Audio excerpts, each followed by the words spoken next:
Dear Chloe, I just heard your podcast on Spotify and ang advice mo is alagaan mo or isoli mo sa nanay niya.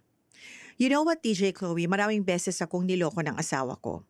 Maraming beses ko din siyang pinatawad to save the family for my kids' sake.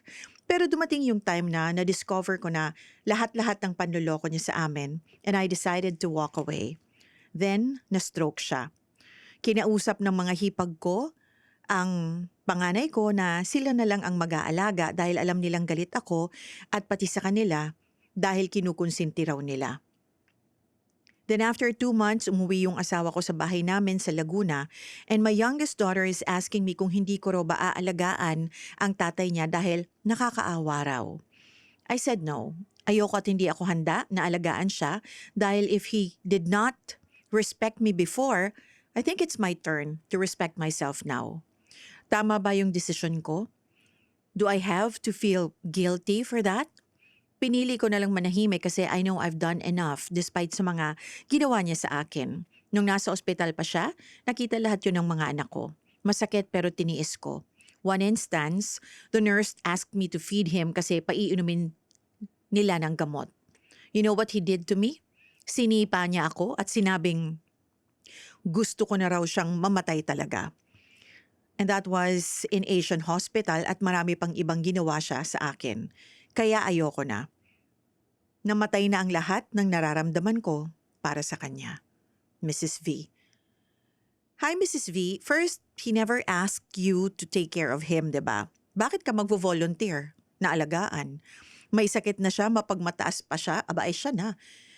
Papakainin mo na, sinipa ka pa. Ay, kung ako sinipa ko rin yun.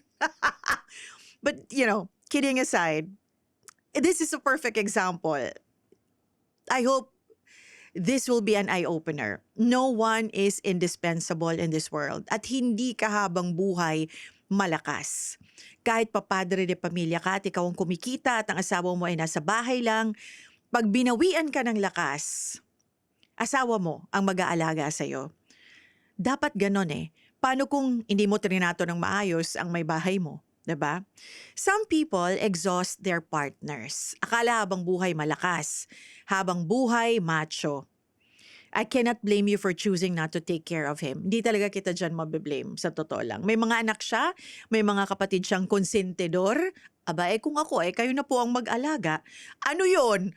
Nung malakas pa, para yung pambababae, puro sama ng loob binigay sa'yo. Pagkatapos ngayon, ikaw ang mag-aalaga sa kanya. Pagkatapos aalagaan mo na, galit pa. Well, pwedeng sabihin ng iba na, alam mo, may hangganan naman ng pagpapasyensya, di ba? Actually, good for you na nakaalis ka sa relationship na yan. Na hindi pa siya nasa-stroke, di ba? Or hindi pa siya, kung ano man yung sakit niya. Imagine after magpakasarap sa iba, ngayon ay may sakit, ikaw mag-aalaga. Ang daming ganyan, di ba? In fact, there is this celebrity na sabi niya nga huwag kayong mag-alala pag may sakit na asawa niyo, isusoli namin sa inyo. Di ba? It's unfair. Di ba? Magpapakasarap sa iba ngayon, may sakit na ikaw mag-aalaga. God's purpose for marriage is permanence. But it's the same way, He also instructed na the husbands to love their wives like how they love Christ. O, diba? Biblical naman yan Hindi naman ako pastor, okay? I'm not religious. I'm not, diba? I've seen people in forever.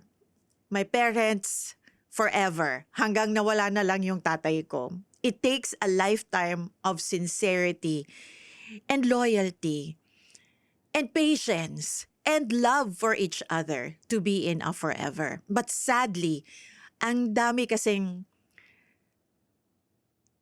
lalo na yung the past generations, na very, parang grabe yung machismo ng mga lalaki. Mag-aasawa sila para meron silang taga-silbi, merong mag-aalaga sa kanila. Alam mo yon, it doesn't work that way ngayon. It doesn't work that way anymore.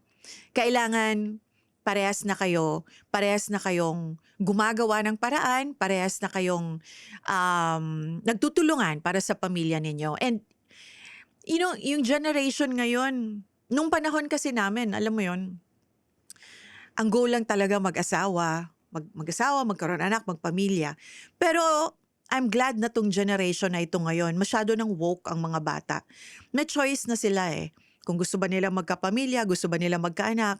And hindi na sa kanila issue sa generation ngayon kung hindi sila magkakaanak. Tayo naman, huwag na natin problemahin yun. Kasi iba-iba naman ang mga henerasyon eh. Kung ganyan sila, all you can do is, just let them be and let them decide for themselves. Kasi hindi naman talaga para sa lahat ang pagpapamilya, ang pag-aasawa at pagkakaroon ng anak. I would say, good for you, Mrs. V, na nakalaya ka na dyan sa cruise na matagal mo nang pinapasan. Don't feel guilty kung hindi mo siya alagaan. Ngayon na may sakit na siya, after na mambabae and all, magpakasarap, tapos aalagaan mo na, galit pa sa'yo, let him be. It only shows, ayaw ka talaga niyang kasama. Okay? Kasi, wala siyang respeto sa'yo. Diba? May sakit na siya, ganyan pa siya. So, let him be. Okay, thank you so much, Mrs. V, for your letter. I hope I was able to help. Don't feel guilty. Huwag ka magigilty. Okay, okay lang yan.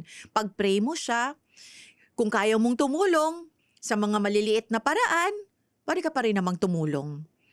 Dahil may mga anak naman kayo. Yung mga anak mo na lang ang alagaan mo. May pamilya naman siya eh. 'Di ba? Hey, thanks for watching! For more exclusive videos and artist interviews, you can check out our videos by clicking here. And don't forget to follow us on our social media accounts too. Links are in the description below.